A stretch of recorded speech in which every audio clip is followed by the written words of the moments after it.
একই মঞ্চ, একই উদযাপন, একই কাপ্তান। 2024 ও 2025 বিপিএল ফাইনালের শিরোপাজয়ী স্বাদ নেওয়া দলটাও অভিন্ন।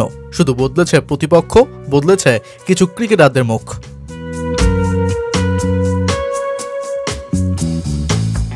তবে স্বমহিমায় একই সিংহাসনে নিজেকে আরোহণ করে রেখেছেন তামিম ইকবাল খান।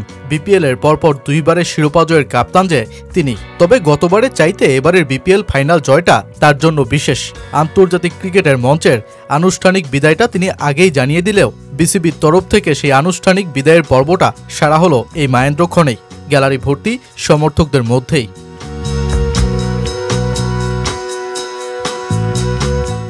ফাইনালের মঞ্চে পারভেজ হোসেন ইমনের ৭৮ রানের ইনিংসটাকেও ম্লান করে দিয়েছেন যে তামিম ইকবাল খান।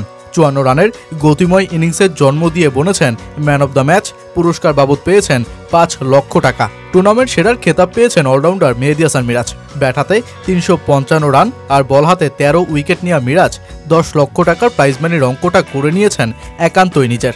আর টুর্নামেন্টের সর্বোচ্চ ৫১১ রান নিয়ে সর্বোচ্চ রান সংগ্রহকের পুরস্কারটা জিতেছেন নাইম শেখ, পেয়েছেন ৫ লক্ষ টাকা।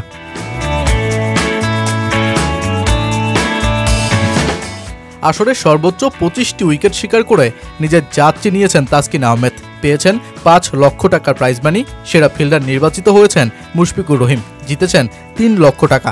আর আসরে সেরা উদীয়মান ক্রিকেটার নির্বাচিত হয়েছেন দ্বিতীয় সর্বোচ্চ ৪৮৫ রান সংগ্রহ করা তানজিদ হাসান তামিম, জিতেছেন ৩ লক্ষ টাকা।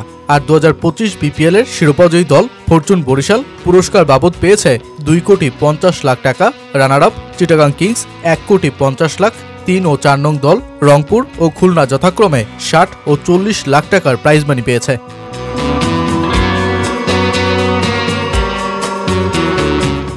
তবে এত আনন্দ উৎসবের মধ্যেও এদিন রাতে বিরহের অংশ হয়ে দাঁড়ান তামিম ইকবাল খান।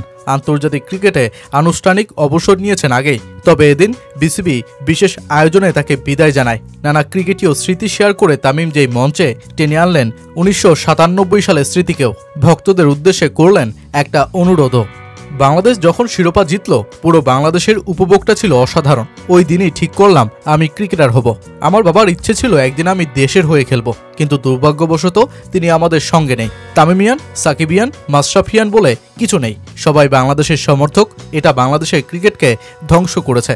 দয়া করে এটা থামান। আমরা যে কারো সমর্থক হতে পারি, কিন্তু সবাই বাংলাদেশি। এটাই আমার শেষ বার্তা।